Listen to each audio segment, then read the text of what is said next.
don't get into the mindset so much that you're overconfident that you're missing out on details. You're not putting forward the same level of attention. So just remember, go back to the basics, go back to the things that we talk about.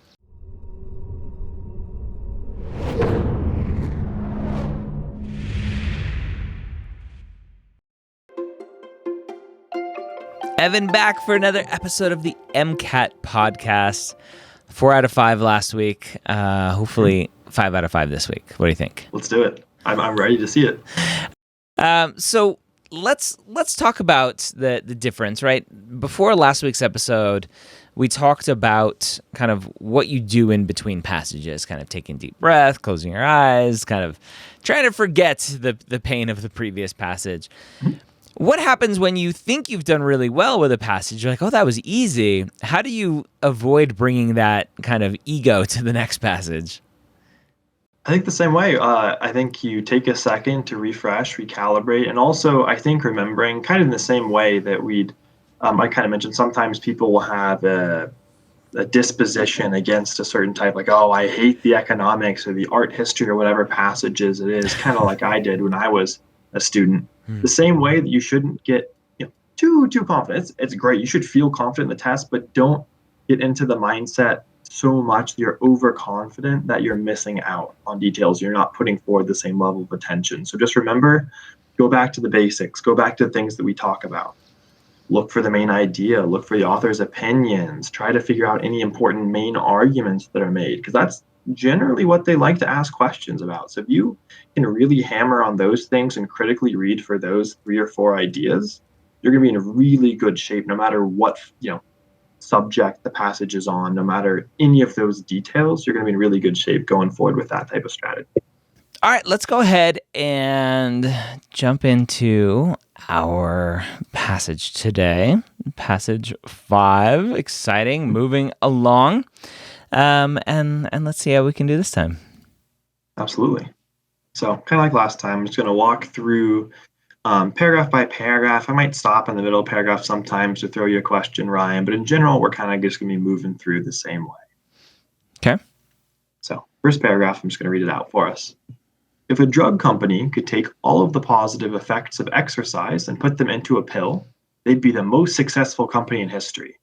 It is, in fact, nearly impossible to overstate the positive effects that regular exercise has on nearly every facet of the body's physiological and the mind's psychological state.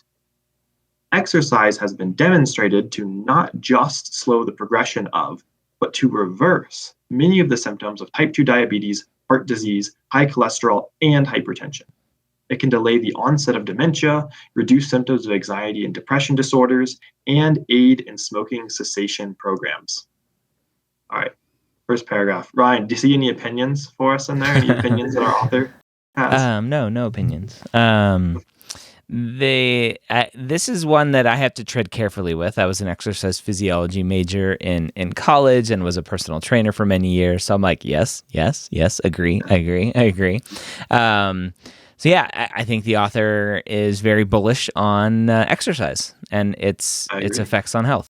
Yeah, and I think I do like that because you're cognizant of the fact that you might want to tread carefully here and you might not want to confuse your own opinion versus the author's opinion if it's something you know a lot about or you really like or really dislike. We can actually, I think, something we can do here to reassure yourself that you're on the right track. Can you find, just for example, maybe 1 or 2 words or phrases in that first paragraph that show us definitively what our author's opinion is? Yeah. The one place where potentially I could see the author's opinion, nearly impossible to overstate the positive effects that regular exercise has on blah, blah, blah. Yeah, exactly. That's a very clear example of the, really the main idea of this first paragraph, as well as how that's wrapped up into our author's opinion. You're absolutely right. That's an awesome place. I think that's a great way to look at this first paragraph here. Okay. Perfect. All right. Awesome. I think that's good enough. Paragraph 2.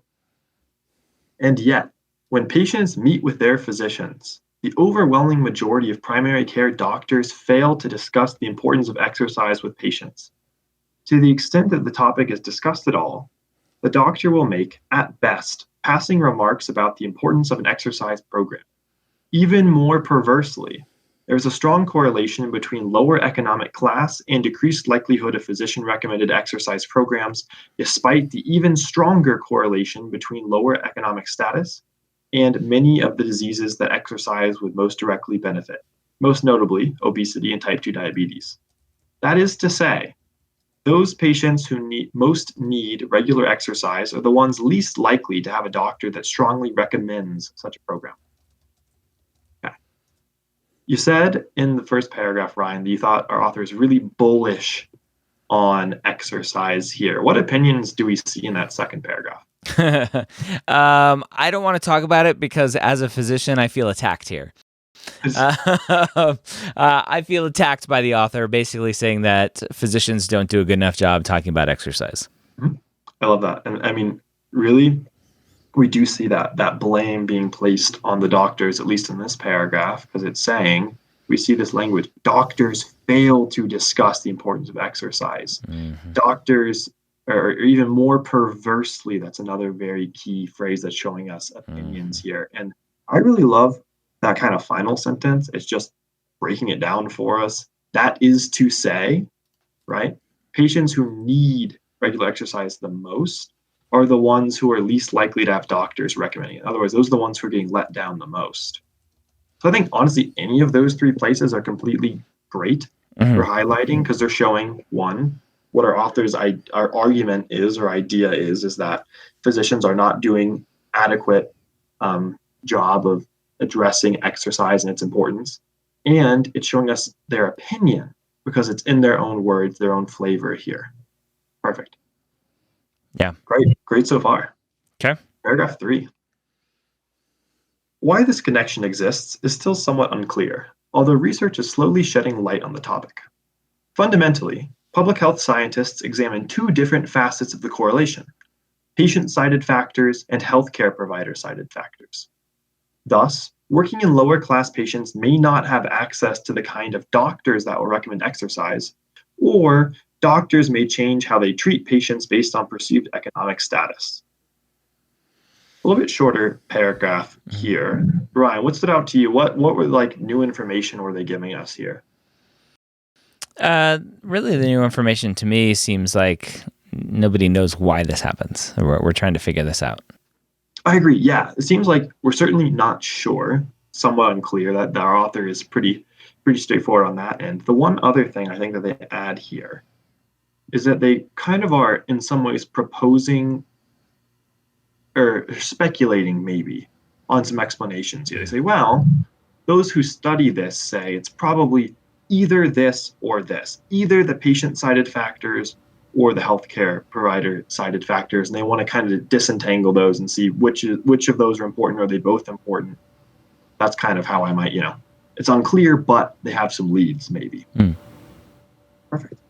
Okay. All right, let's keep reading. Next paragraph. To date, research seems to suggest both of these factors work in concert. In a groundbreaking study at the University of Arizona College of Medicine, experimenters created audio recordings of over 5,000 patient-physician interactions for patients that were classified as obese. The patient population was categorized into three broad categories of economic class based on income. Researchers found that physicians were 22% more likely to discuss exercise regimens with the high-class patient group than the lowest. And that when exercise was discussed, doctors spent a staggering 420% more time in conversation about exercise with the high economic class group than either the middle or low class group.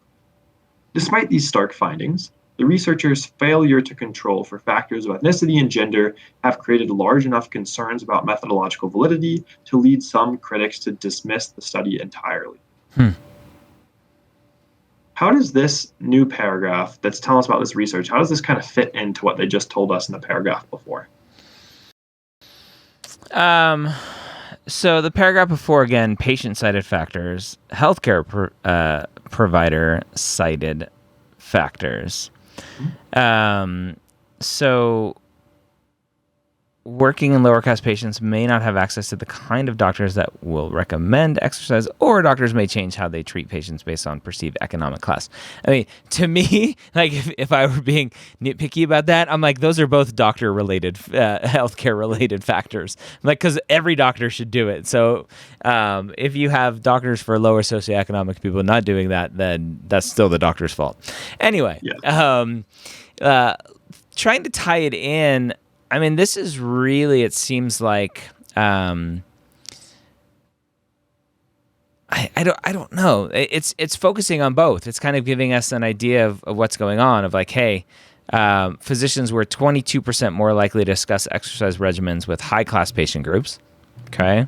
And when exercise was discussed, doctors spent 420% more time talking about exercise with the high economic class group than either middle or low class. So I think the 22% more likely is the patient-sided factors, potentially, how they divided it, and the 420 is the physician-sided. Yeah, I think that's reasonable. I think looking at that in general, I could see that. I could see an argument for either. We do kind of see, and I'm going to kind of foreshadow a little bit here. We're going to see the next paragraph. In the next paragraph, they're a little bit more explicit of which one of these two they're discussing. So maybe by elimination, process elimination, we might be able to figure out exactly which one. But you said you're kind of in the middle here. It seems like some parts are healthcare provided, some parts are patient-sided. Well, again, I think they're all healthcare related, healthcare provider related. But that's outside opinion, right, Ryan? It's not what our author's saying. Darn it, but I wanna argue my opinion. Maybe we can. I don't think this one has the author listed here. You could just send them an email, angry email about it. Maybe they redacted that on purpose. But that's why I podcast, so I can give my opinion to everyone. But I mean, even those two bits that you pulled out there, I think are really important because they're showing, like you mentioned, it seems like doctors treat patients differently based on how much money they make. Yep. That's kind of, if I was going to summarize in a bullet point, that's what this is reassuring. And it's just giving us extra information. We already kind of know that based on what they said before, but this is just doubling down and reinforcing that with a study. Yeah. All right. Next paragraph then. Like I said, this one's a little bit more straightforward in telling us what they're actually discussing here. Okay. More promising are results obtained from examining the patient-sided factors, including frequency of patient-initiated discussions about exercise programs and patient access to high-quality primary care. Here, surveys of both patients and healthcare workers have demonstrated a strong correlation between a patient's economic class and their likelihood of initiating a conversation about exercise with their healthcare provider. This correlation seems to exist regardless of the health status of the patient and any similarities between the patient and provider in terms of demographic categories. The findings suggest, perhaps, that patients from higher economic classes are simply more comfortable initiating conversations with their healthcare professionals. Okay, so it's a little bit more explicit here. This one is talking about the patient-sided factors, so maybe we were just going to give it a label to the other one. Maybe our author thinks that prior paragraph was more about the healthcare provider-sided factors, right? Just that's what makes sense here, the way that they're labeling it. Got it. So Ryan, what are they telling us about our patient-sided factors here? What information do we get? Yeah, the same. Just those who have higher economic class are more comfortable potentially initiating conversations, having these conversations, having physicians who are having these conversations.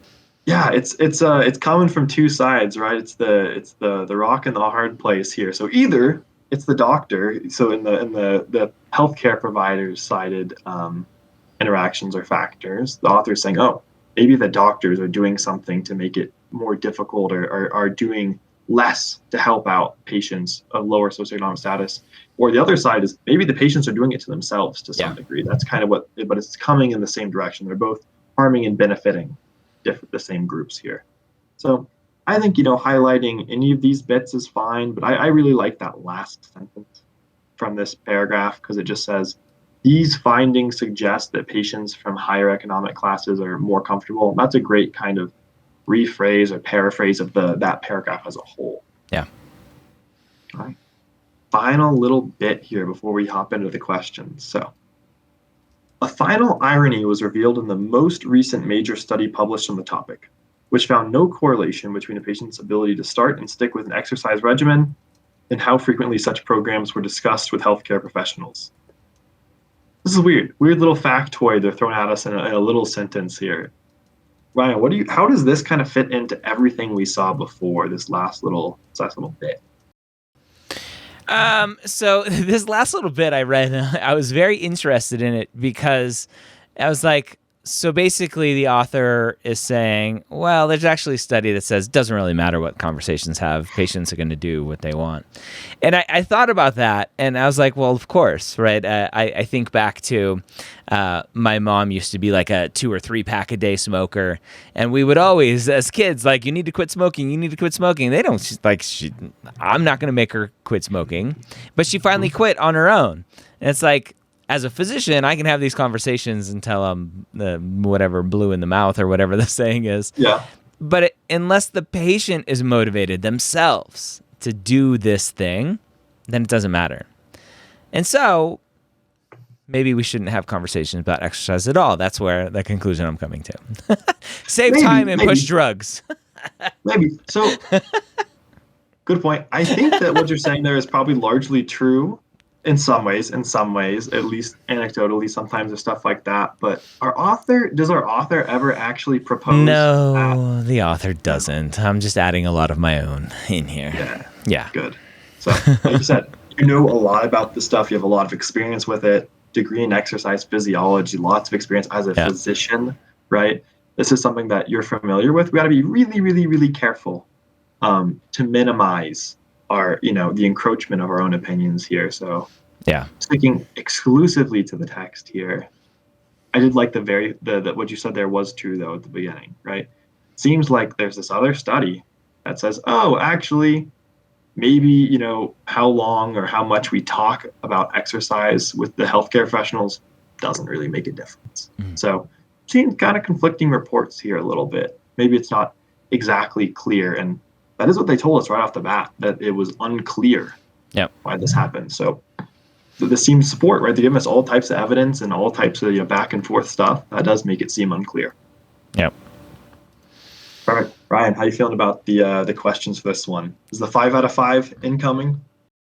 I feel less confident about this one because I don't really feel a good, solid foundation. I understand the author is basically saying, hey, we don't talk about exercise enough with people, even though we know the benefits of exercise. Physicians don't bring it up. Patients don't bring it up. And ultimately, it doesn't really matter. So let's move on to questions.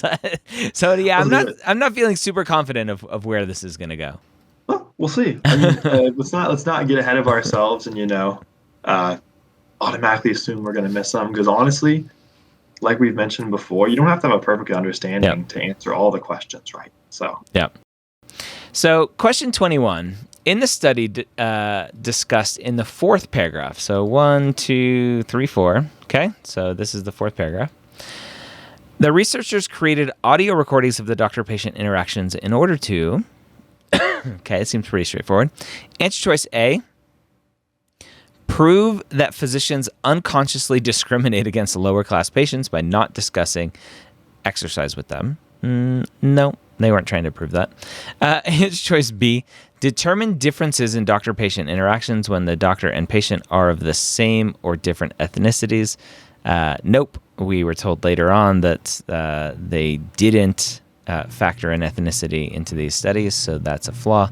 So that's not the right answer. Answer choice C, ascertain whether doctors were more likely to discuss exercise regimens with obese male patients than with obese female patients. No, we didn't talk about sex at all here. Or D, assess both how often exercise was discussed and for how much time it was discussed. Answer choice D is the most likely answer here. So I'm gonna go with D. Yeah, I totally agree. And Ryan, you're exactly right here. Look to the right place. I love that. If it tells you in the question stem where to look, please look there for the answer. That's where it's going to be. They're sneaky, right? I'm not going to lie. The people who write these tests are sneaky. They're not going to outright lie about where to look in the passage. Yeah. Okay. 22. All right, 22. Which of the following studies would provide the best evaluation of the author's speculations at the end of the fifth paragraph? All right. I love it. They told us where to go again. Yes, I love that. Sometimes they're nice. Sometimes they're very generous. The test writers. Okay. Want to read the answer choices? Yeah, absolutely. So answer choice A. A study examining how frequently patients ask physicians about medications other than the ones initially recommended by the doctor. B. A cross-sectional study that correlates ethnicity and gender with frequency of implementation of doctor-recommended exercise plans. C. A survey asking patients how many members of their immediate family are healthcare workers that specialize in exercise-based fields, such as physiatry or physical therapy. Or D. A longitudinal study that follows 3 different groups who are given 3 different doctor-prescribed exercise regimens to determine whether they are able to stick with the plan, and if not, why. All right, I'm confused with this one. All right, so just make sure I'm in the right spot. End of the fifth paragraph. Mhm. 1, 2, 3, 4, 5. All right, so I've highlighted the right paragraph. End of the fifth paragraph, the author says, the findings suggest, perhaps, that patients from higher economic classes are simply more comfortable initiating conversations with their healthcare professionals. So that's the hypothesis that we're going to evaluate here. So we need to create a hypothesis to test that. That's me rephrasing this question. Exactly, yeah. All right. So a study examining how frequently patients ask physicians about medications other than the ones initially recommended by the doctors. Potentially, right? So I'm going to be thrown off here because I'm assuming exercise conversations. But this says patients from higher economic classes are simply more comfortable initiating conversations, period, with their healthcare professionals. So I like answer choice A for that reason, because this shows that these that people potentially are more likely to have conversations, and we can see that. All right, answer choice B, a cross-sectional study that correlates ethnicity and gender with frequency of implementation of doctor-recommended exercise plans has nothing to do with that hypothesis at the end of the fifth paragraph. A survey asking patients how many members of their immediate family are healthcare workers that specialize in exercise-based fields such as physiatry or physical therapy. No, it has nothing to do with anything, I don't think. A longitudinal study that follows 3 different groups who are given 3 different doctor-prescribed exercise to determine whether or not they stick to it. So the sticking to it stuff is the end of the 6th paragraph, not the 5th. Yes. So that's like, did you know how to count? So I'm going to go with A because it sounded the most right, and it was trying to throw me off, I think, because everything's about exercise. And I read this, I'm like, well, it's about medications. It's not about exercise, so I don't want to answer that. Yeah, Ryan, and that's such a good point. They did this intentionally, like you mentioned, that B, C, and D, we know the whole time in this passage, they're talking about exercise. But this one little snippet they're very specifically referring to us here doesn't make any mention of exercise specifically.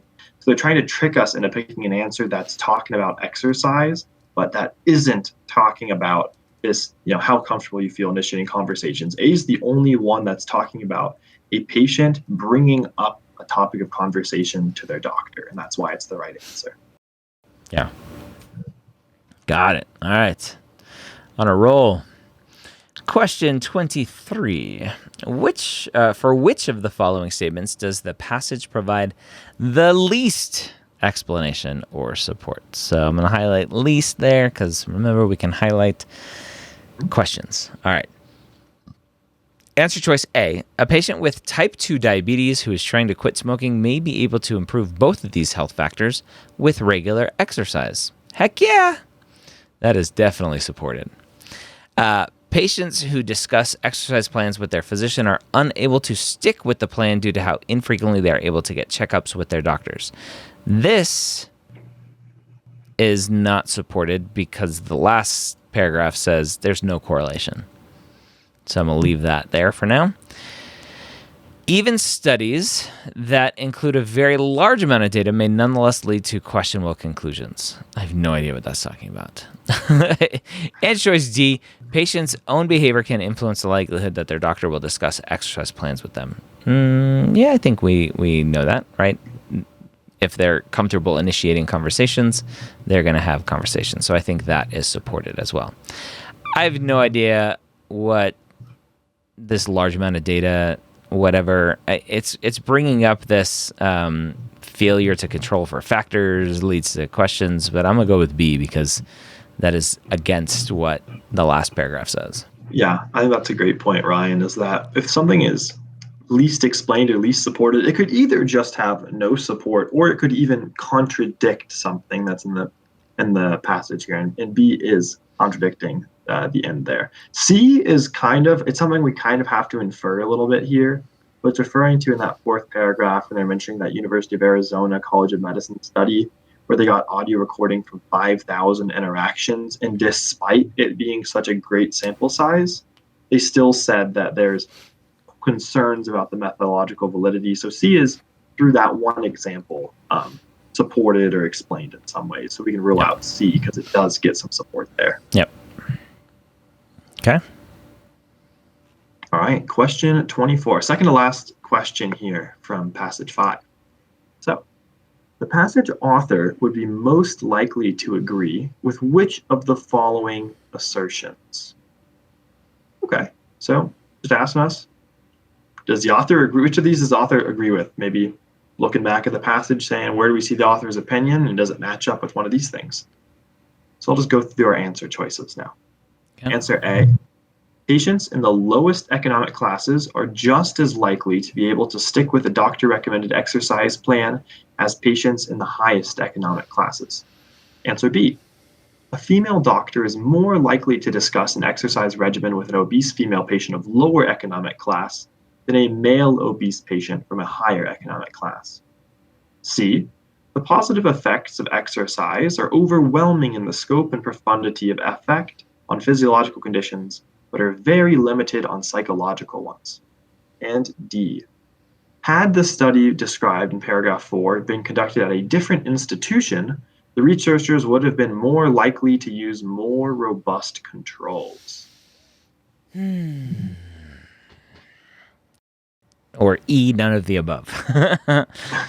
All right. So again, you kind of rephrased it earlier. It's like, hey, we're going to read these and see if it fits in with everything going on.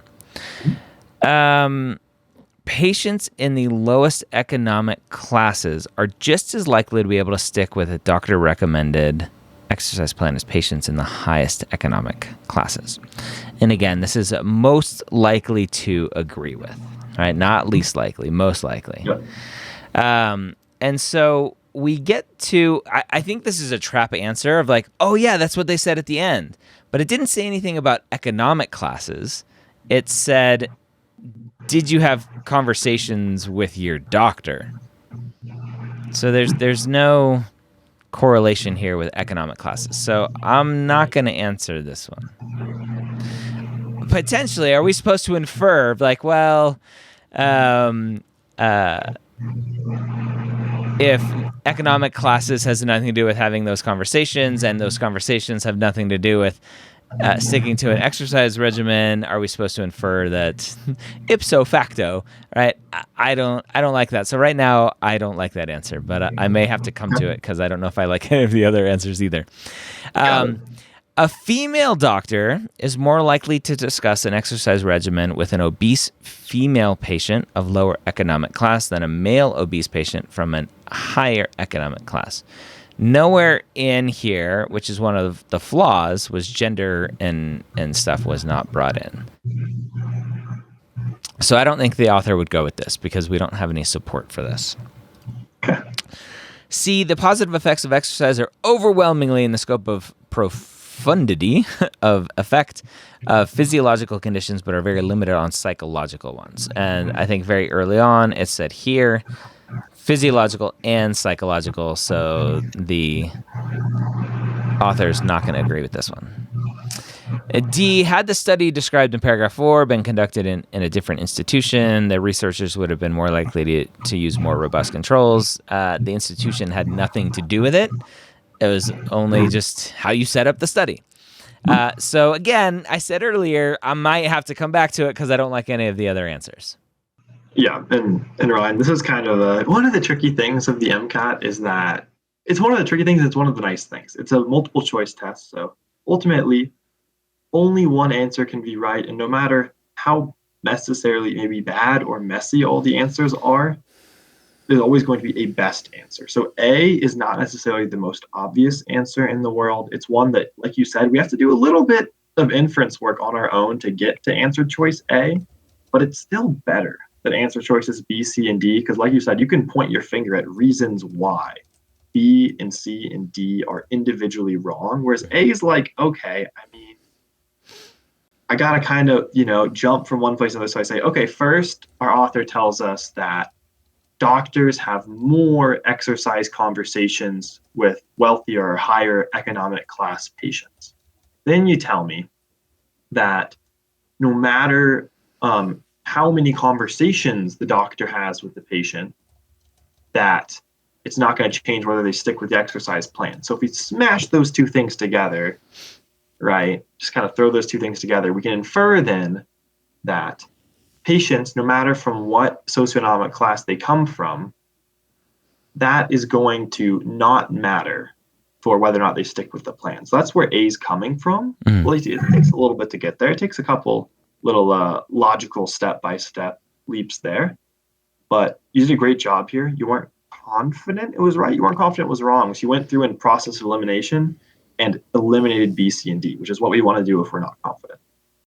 Yeah. Crushing it. Last one. We're the 5 out of 5 is in play. And we're down to another Roman numeral. All right. I think I'm reading this one. Question 25. Which of the following could serve as an appropriate title for the passage? Roman numeral 1, physician recommended exercise plans, disparities in action. Roman numeral 2, the benefits of exercise in addiction recovery. Roman numeral 3, doctors and patients both fail to adequately address exercise. Oh, man. So I'm going to look at the answer choices, which Roman numeral number is the least in here, and number 2 is the least. Roman numeral 1 is the most. Roman numeral 3 is the second most. So Roman numeral 2, to me, the benefits of exercise and addiction recovery, like the passage had nothing to do with that. So I'm going to throw that out. So it's not going to be answer choice C, because that's the only one that has Roman numeral 2. Yep. And then I'm going to go with Roman numeral 3. Doctors and patients both fail to adequately address exercise. Yeah, I think that would work. So Roman numeral 3 is good, which leaves me with B and D. So I'm going to get rid of A, 1 only. And answer choice A, physician recommended exercise plans, disparities in action. I think that works, right? Because it's showing the disparities that physicians aren't recommending exercise enough to enough people, and they're not talking about it enough to specific groups of people. So I'm going to go with 1 and 3, answer choice D. Good. I like that a lot. I think I agree with you. 2 is maybe the easiest one to rule off right out of the bat, but then we still have 3 to distinguish between answer choice A, B, and D.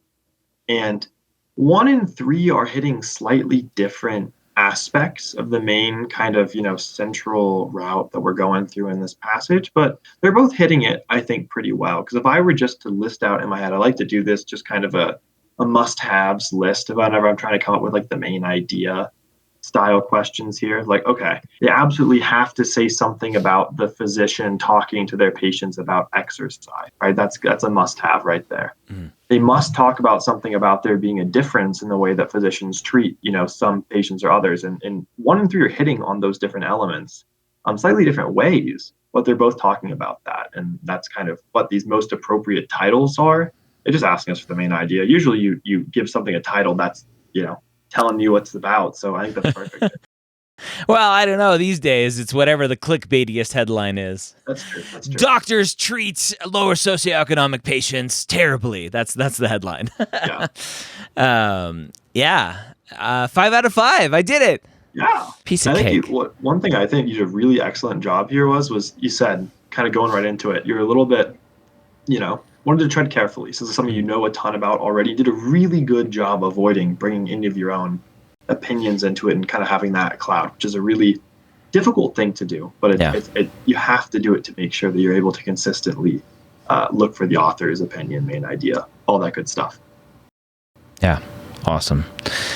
All right. What do you, before we end here, we've talked about kind of breathing exercise, a little mini meditation before a passage. What do you do at the end of the passage? At the end. So at the end of a passage or at the end Yeah. of a whole section? Yeah, a whole section. So let's say let's do kind of you have time left, which never happens, but you have a little bit of time. Do you trust your gut and just click next? Do you go back and recheck everything? Yeah. So this is I think to some degree a personal thing. I think it's about knowing your strengths and weaknesses. So if you know that you're like a second guesser and that if you go back and check, you're for sure going to be switching answers and that's not necessarily beneficial for you, I would be very hesitant to go back. Although one great feature of the MCAT is that you can flag the questions as you're going through them.